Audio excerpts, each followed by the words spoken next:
सभी को जोहार। मेरा नाम मुन्ना कापरी है और मैं झारखंड से हूँ।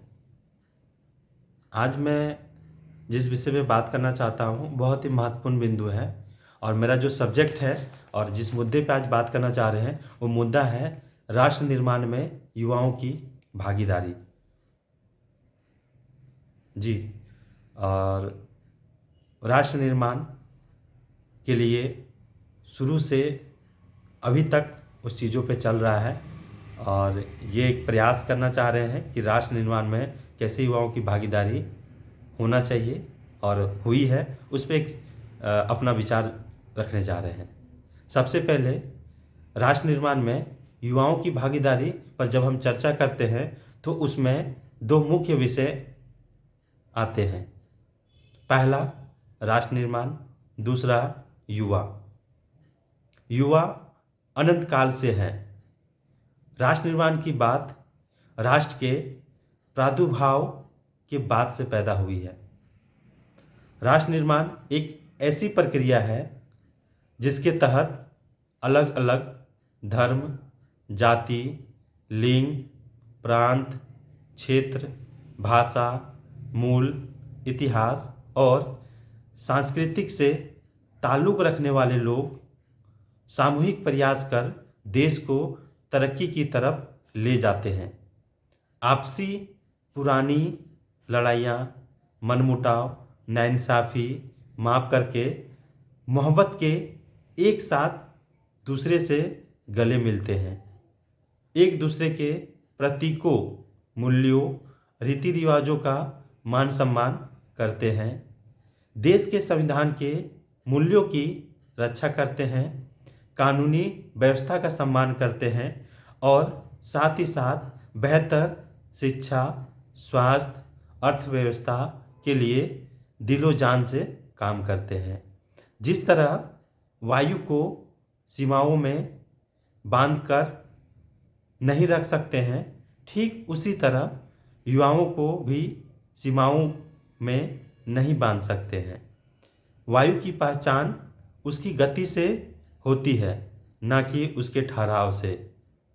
ठीक उसी तरह युवाओं की पहचान उसमें विद्यमान ऊर्जा और गति से होती है।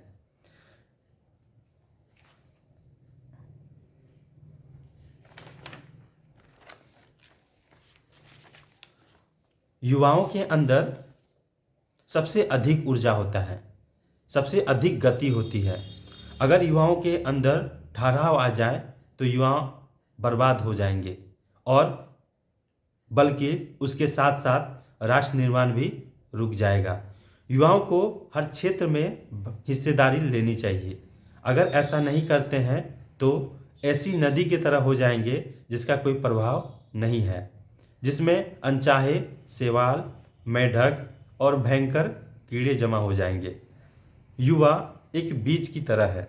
अगर बीज की गुणवत्ता अच्छी है तो उसकी अच्छी गुणवत्ता वाला पेड़ मिलेगा और उस पेड़ पर अच्छी गुणवत्ता वाला फल भी मिलेगा।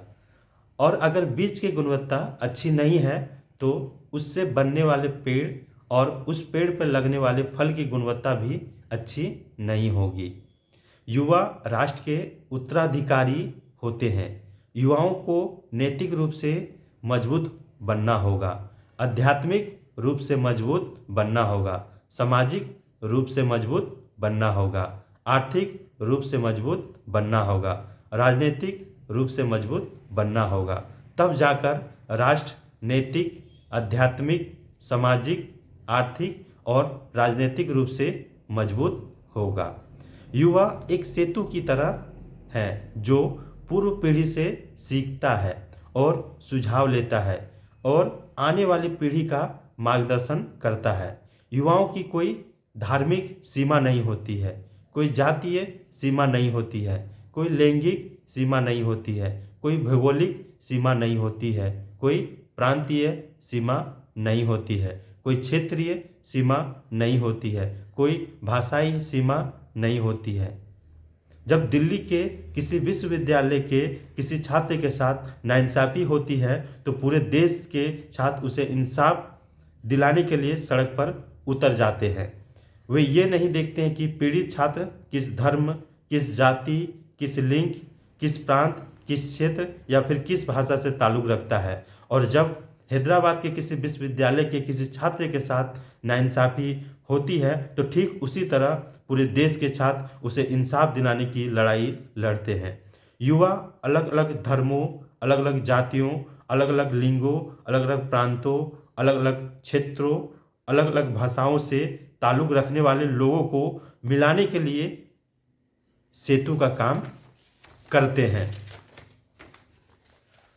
जब हम राष्ट्र निर्माण की बात करते हैं तो सबसे पहला ख्याल युवाओं का आता है, लेकिन आज की तारीख में युवाओं के भीतर जो ऊर्जा बसती है उसमें ठहराव आ गया है, बिखराव आ गया है। वह सकारात्मक और नकारात्मक दो रूपों में बंट गई है। आज युवाओं के दिमाग में नकारात्मक सोच को भरा जा रहा है। जब तक युवाओं की सोच में नकारात्मक रहती है, निर्माण का कार्य नहीं हो सकता है। निर्माण कभी भी नकारात्मक ऊर्जा के साथ नहीं हो सकता है। निर्माण के लिए सकारात्मक ऊर्जा जरूरी है और मैं ये बात मानता हूँ। युवा वह है जिसकी सोच में सड़ी गड़ी व्यवस्था का विध्वंस करने की ताकत हो और विध्वंस करने के बाद नवनिर्माण करने की भी ताकत हो। जब स्वामी विवेकानंद पैदा हुए उस समय हमारे युवाओं की सोच रूढ़िवाद में इतनी अधिक जकड़ी हुई थी कि उस व्यवस्था को तोड़े बिना नया भारत का रास्ता बन नहीं सकता था। लोग अपनी जातीय परिधियों में घिरे हुए थे और धीरे धीरे राष्ट्र का चिंतन और राष्ट्र की सोच विलुप्त हो गई थी और धीरे धीरे राष्ट्र की सोच पूरी तरह से विलुप्त हो गई थी। रामकृष्ण परमहंस ने हिंदू धर्म को गहराइयों में जाके देखा, मुस्लिम धर्म के गहराइयों में जाके देखा, ईसाई धर्म की गहराइयों में जाके देखा, सभी धर्मों में के गहराइयों में जाके देखा। तब उसने पाया कि सभी धर्मों में परम तत्व एक ही है, वह है इंसानियत का, मानवता का परम तत्व है और वह गहराई में जाए बिना नहीं मिल सकता। रामकृष्ण परमहंस ने स्वामी विवेकानंद के अंदर ज्ञान की ज्योति को प्रभावित किया। यही ऊर्जा स्वामी विवेकानंद के अंदर आती है और स्वामी विवेकानंद उसके द्वारा देश के बिखरे हुए चिंतन को जोड़ने और रूढ़ियों को तोड़ने की हिम्मत करते हैं। शिकागो की धर्म संसद में स्वामी विवेकानंद अकेले नहीं थे। भारत के अलावा विश्व के कई विद्वान और पंडित गए हुए थे, लेकिन स्वामी विवेकानंद को यह बात समझ में आ गई थी कि धर्म की रूढ़ियों को जब तक तोड़ेंगे नहीं तब तक नए भारत के निर्माण का रास्ता नहीं बन सकता। स्वामी विवेकानंद ज्ञान का आह्वान करते हैं और कहते हैं कि मुझे अपने देश में और विशेष रूप से अपने देश के युवाओं में विश्वास है।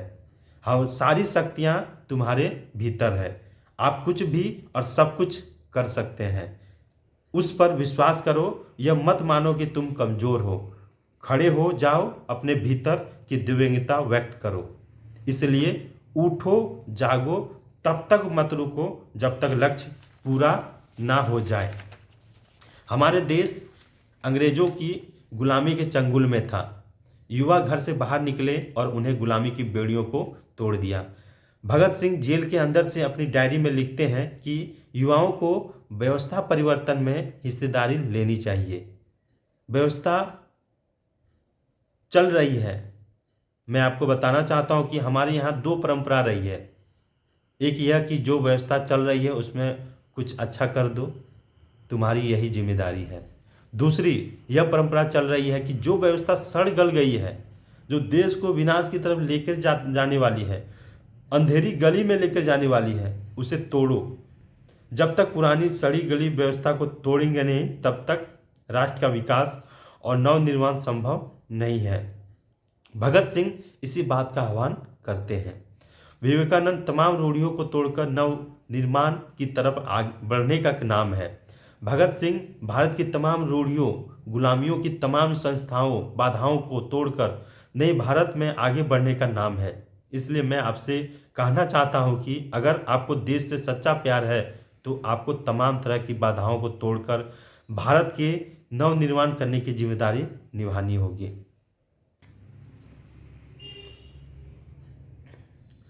अब तक का जो दुनिया का इतिहास रहा है उसके अनुसार निर्माण करने के लिए आपको नींव खोदनी पड़ती है। निर्माण करने के लिए वर्तमान की गिर जोड़ी चीज़ों का विध्वंस करना पड़ता है। यह काम युवाओं ही कर सकता है। और अगर आप अब तक के मानव सभ्यता के इतिहास को देखने की कोशिश करते हैं तो यह मिलेगा कि युवाओं ने यह काम किया है। दुनिया में फ्रांस, रूस, चीन, अमेरिका आदि में क्रांतिकारियों को करने वाले हजारों युवा ही थे। इतिहास में उन्हीं का नाम मिलता है। दुनिया के तमाम गुलाम देशों में आज़ादी की लड़ाई लड़ने में सबसे अधिक योगदान युवाओं का रहा है। आमतौर पर जब इतिहास के पन्नों पर मैं दृष्टि डालता हूँ तो पता चलता है कि हर बार युवाओं ने बंधन की बेड़ियों को तोड़ा है। धर्म, जाति, लिंग, प्रांत, क्षेत्र, भाषा, मूल, इतिहास और संस्कृति आदि की आड़ में जितनी रूढ़ियाँ पैदा हुई है उन्हें तोड़ने का कार्य युवाओं ने किया है। इसलिए किया है कि युवा के अंदर एक ऐसी ऊर्जा बसती है जो तपस्या और बलिदान की क्षमता रखती है। यह उसके यौवन, सोच, साहस का परिणाम है। लेकिन मैं समझता हूं कि आज भारत के युवाओं को दोहरी जिम्मेदारी अपनानी है। पुरानी व्यवस्था को तोड़ना और ठीक उसी समय नई व्यवस्था निर्माण करने का काम युवाओं को करना है। युवा विध्वंस को प्राथमिकता देता रहा है लेकिन निर्माण को कभी भी प्राथमिकता उसे देनी पड़ेगी, क्योंकि विध्वंस के बाद यदि नया निर्माण नहीं होता है तो पुराने साथी लोग अपने नए रास्ता तलाश लेते हैं और युवाओं की ऊर्जा व्यर्थ हो जाती है। भारत में हमने देखा है कि लंबी कुर्बानी के बाद देश आज़ाद हो गया। अपनी कुर्बानी के दम पर भारत के युवाओं ने अंग्रेजी गुलामी के बंधन को तोड़ दिया, लेकिन नई भारत के निर्माण का सपना अधूरा रह गया। ऐसे ही 1974 में शुरू हुए छात्र आंदोलन ने आगे बढ़कर 1975 के आपातकाल काल में ताने बाने को ध्वस्त कर दिया, लेकिन नव निर्माण का रास्ता अधूरा रह गया। फिर वही पुरानी व्यवस्था कायम हो गई। 1947 में आज़ादी मिलने के बाद भी अंग्रेजों की व्यवस्था जारी रही और 1975 के आपातकाल के ताने बाने को ध्वस्त करने के बाद भी वही पुरानी व्यवस्था जारी रही। आज हम अपने देश के विकास में एक ठहराव महसूस करते हैं। ऐसे ही भारत में पहले कई ठहराव आए। आज़ादी के बाद जब इंदिरा गांधी की सरकार में 1975 में आपातकाल लगा तो एक ठहराव पैदा हो गया। जयप्रकाश नारायण के नेतृत्व में युवाओं ने आपातकाल की उन बेड़ियों को तोड़ दिया, लेकिन फिर से दूसरे पुराने साथी स्वार्थी लोग सत्ता पर काबिज हो गए। आज फिर से हमारे देश में वही प्रयोग किया जा रहा है। अन्ना आंदोलन के बाद एक बार फिर से वही कोशिश शुरू हो गई थी। देश के युवाओं ने बारिश, तूफान, सर्दी, गर्मी, धूप, छाव नहीं देखा और अपनी मेहनत से आंदोलन खड़ा किया। कोशिश तो बदलाव की थी, लेकिन फिर से देश में वही पुरानी व्यवस्था कायम हो गई। यह तो पता फेरी का काम चलता रहा। परिवर्तन के बयार के बाद भी वही पुरानी व्यवस्था, यह अब भी तक नहीं हुआ है। एक बार फिर से इस देश में नया प्रयोग शुरू हुआ है।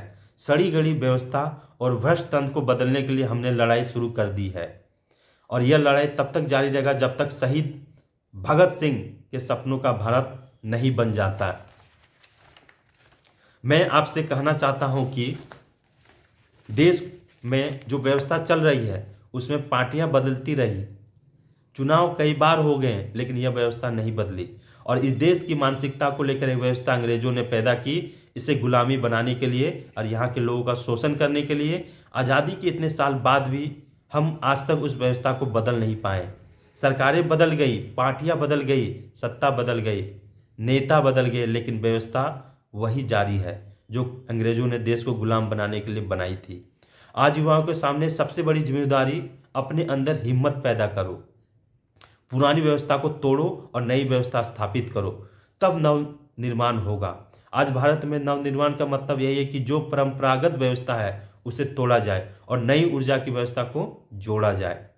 मैं युवाओं से निवेदन करना चाहता हूं कि इसके लिए अपने अंदर की व्यवस्था को भी तोड़ना पड़ेगा। युवाओं को बदलाव का अग्रदूत इसलिए माना जाता है क्योंकि वह त्याग करता है। हर व्यक्ति को अपनी जिंदगी से मोह पैदा हो जाता है और जो हम धारण कर लेते हैं उसे छोड़ना आसान नहीं होता, लेकिन युवा छोड़ देता है क्योंकि उसके मोह कम होते हैं। बुजुर्ग भी छोड़ सकता है, और भी कोई छोड़ सकता है यदि उसके मोह कम हो तो, क्योंकि बदलाव के लिए त्याग चाहिए और जब मोह पैदा हो जाए तो त्याग करना मुश्किल हो जाता है। युवाओं में मोह कम होता है क्योंकि उनके अंदर त्याग की क्षमता होती है। उम्र के साथ लेने की प्रवृत्ति बढ़ती है, इसलिए बदलाव के लिए यह देश ही नहीं पूरी दुनिया युवाओं को अग्रदूत मान रहा है। आज पूरे देश में एक नकारात्मक ऊर्जा हमारे मन मस्तिष्क में बैठी हुई है। हम जिस समाज में पैदा हुए उस समाज के अंदर बैठी हुई है, जिस धर्म में पैदा हुए उस धर्म के अंदर बैठी हुई है, जिस राष्ट्र में पैदा हुए उस राष्ट्र के अंदर बैठी हुई है। अपने आत्मचिंतन को जगाने की हिम्मत करनी पड़ेगी। स्वामी विवेकानंद इस देश के युवाओं से आह्वान करते हुए कहते हैं कि अपने आत्मचिंतन को जगाओ, और भगत सिंह आह्वान करते हैं कि यह जो सड़ी गली व्यवस्था है उसे चकनाचूर करने की हिम्मत दिखाओ। आत्मचिंतन से ऊर्जा पैदा होती है और उसी ऊर्जा से देश की उन्नति में बाधा डालने वाली सड़ी गली व्यवस्थाओं को आप खत्म कर सकते हैं। इस कुदरत को आपको निर्माण करने की तमाम शक्तियां दी है। मैं बार बार कहना चाहता हूं, भारत के अंदर जितनी नदियां बहती है दुनिया के कम देशों में उतनी नदियां बहती है। भारत के पास जितनी उपजाऊ जमीन है दुनिया के कम देशों में इतनी उपजाऊ जमीन है। भारत के पास जितनी प्राकृतिक संपदा है दुनिया के कम देशों के में इतनी प्राकृतिक संपदा है। भारत के पास जितनी ऋतुएं हैं दुनिया के कम देशों में इतने ऋतुएं हैं। भारत में जितने मेहनती लोग हैं उतने दुनिया के कम देशों में हैं। भारत में जितनी युवा शक्ति है दुनिया के कम देशों में है। आज भारत के बेटी या बेटियां दुनिया के सभी देशों में जाकर पसीना बहाते हैं, तब वहाँ की अर्थव्यवस्था चलती है, वहाँ का निर्माण चलता है और चलता रहता है। कुदरत ने भारत के लोगों को जितना दिमाग दिया है दुनिया के कम देशों के पास है। आज दुनिया के अधिकतर देशों की तरक्की में भारत के बेटी बेटियों का अहम योगदान है। अपने पास सब कुछ है, लेकिन इतना मैं कहना चाहता हूं कि परंपरागत रूप से जितनी नकारात्मक हमारे अंदर पैदा हुई है उसके प्रचार और उसके संवाहक तो आज है, लेकिन बुद्ध से लेकर कबीर, विवेकानंद, भगत सिंह तक जितनी सकारात्मक ऊर्जाएं पैदा हुई उसके प्रचारक और संवाहक कम हो गए हैं। ऐसे में आप अपनी आत्मशक्ति को जगाओगे तो भारत के जगाने का रास्ता बनेगा। अंग्रेजी व्यवस्था को तोड़ोगे तो भारत के निर्माण का रास्ता बनेगा। भगत सिंह कल भी जिंदा थे, आज भी हैं, कल भी रहेंगे। वह कहते हैं हमारी यह लड़ाई तब तक जारी रहेगी जब तक कि एक व्यक्ति द्वारा दूसरे व्यक्ति का शोषण और एक राष्ट्र द्वारा दूसरे राष्ट्र का शोषण बंद नहीं हो जाता। इससे कोई फर्क नहीं पड़ता कि यह शोषण करने वाला गोरा अंग्रेज हो या काला हिंदुस्तानी। युवा सपने देखता है और उन्हें पूरा करने के लिए नई नई खोज करता है। युवाओं को सही प्रशिक्षण देने की जरूरत है, उसमें क्षमता और योग्यता को और विकसित करने की जरूरत है। जब तक भारतीय युवाओं को अपनी योग्यता और क्षमता दिखाने का अवसर मिलता है तो उन्होंने देश का नाम रोशन किया है। जब स्वामी विवेकानंद को शिकागो में आयोजित धर्म संसद में बात रखने का अवसर दिया गया तो देश दुनिया अध्यात्म की गहराई देखती है। जब सानिया मिर्जा को टेनिस खेल जगत में अवसर दिया जाता है तो देश में टेनिस खेल को नई पहचान मिलती है। जब कल्पना चावला को अवसर दिया जाता है तो वह अंतरिक्ष की नई ऊंचाइयां छूती है। जब श्रीनिवास रामानुजन को अवसर दिया जाता है तो दुनिया को गणित के नए नए अनगिनत समीकरण मिलते हैं।